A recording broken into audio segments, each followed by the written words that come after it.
Many Hollywood careers are at risk when a movie fails to do well, and one such instance is the 1984 adaptation of Dune, which flopped and almost cost an up-and-coming actor his career. Keep watching this video to discover who this actor is and how the film almost ended his ambition of being a successful actor. What you need to know. There have been many adaptations of Frank Herbert's sci-fi novel Dune. Some were great, while some were not, and one of the best of them was Denis Villeneuve's Dune, a huge success for both critics and the fans. However, almost 40 years before that, one of those adaptations turned out to be a huge flop, and this was David Lynch's 1984 version of the book. Lynch's adaptation starred Kyle MacLachlan, who played the starring role of Paul Atreides, and while both the actors and the director had high hopes for the film, it ended up being a massive disappointment at the box office. This didn't come without consequences, as MacLachlan and Lynch became Hollywood outcasts afterwards. How did MacLachlan and Lynch's version flop? David Lynch's version of Dune, who tried to adapt the entire source material in as little as 137 minutes, is regarded by critics as a flop. Regardless of how creatively good or bad the film was, this opinion stems from the fact that over $40 million was spent making the film, and the box office sales failed to make that money back. Unfortunately for Kyle MacLachlan, this was his screen debut, and I'm sure it's an experience he'd rather forget. He led the Dune 1984 cast as the main character, Paul Atreides. Interestingly, the now famous Patrick Stewart was also in the movie. Brad Dourif,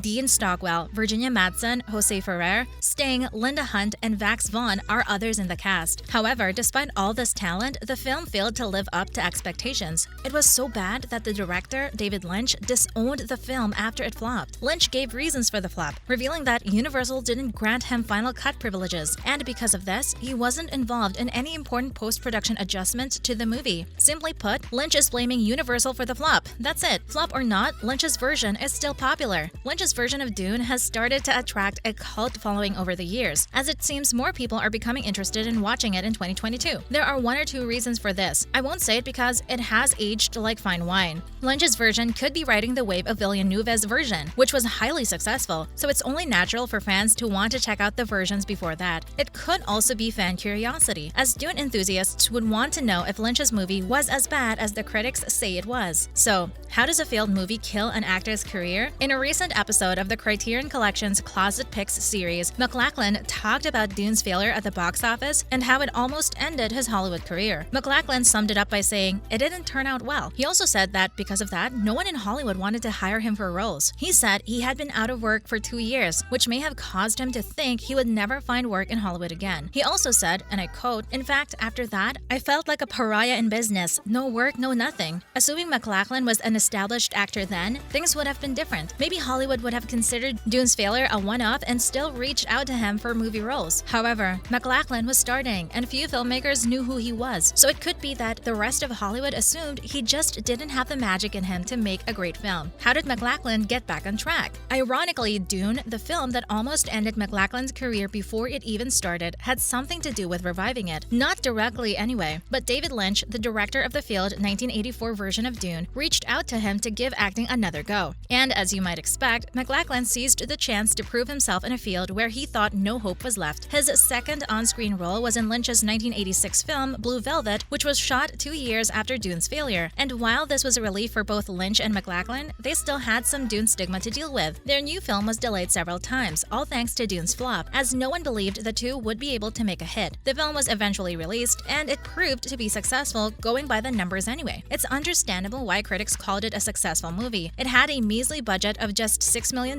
which is not even close to Dune's budget of $40 million.